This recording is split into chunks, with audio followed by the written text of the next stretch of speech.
Welcome back to our second half hour. An island reconstruction and restoration project in Green Bay is still ahead of schedule and under budget. Cat Island is the chain that's located near Lineville Road in Swamico. It's to the west of the channel. Construction started last October and was scheduled to run through May of 2015. Officials say the less than expected project costs mean other projects can be taken on. Bill Miston brings us a Fox 11 follow-up. Things are moving like clockwork on Green Bay. Pile drivers are now pounding steel into the ground. Just another part of the Cat Island restoration project. Our grant is only for reimbursable expenses. Cutting the core a check is not a reimbursable expense, so we have to procure something. Hayne is the director of the Port of Green Bay. The county must pay 35% of the construction costs. It does so by providing materials like stone.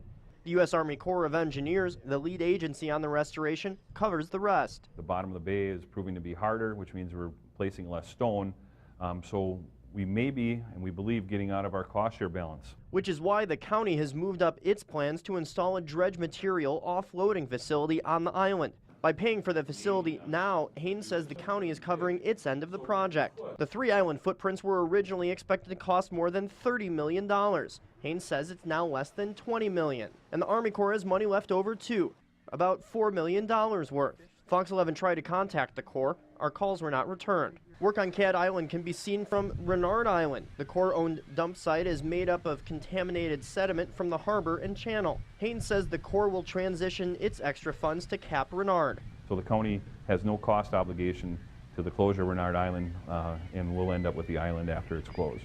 That is a long ways away, as is the complete restoration of the Cat Island chain. That's expected to take between 30 and 50 years as material dredged from the bay and the channel is deposited on the chain. As the island's near completion, Haynes says interest is building as to what they will be used for, while the intent is to be a habitat for waterfowl. But an advisory committee will have the deciding vote as to what happens with the islands in the future. On Cat Island, Bill Miston, Fox 11 News.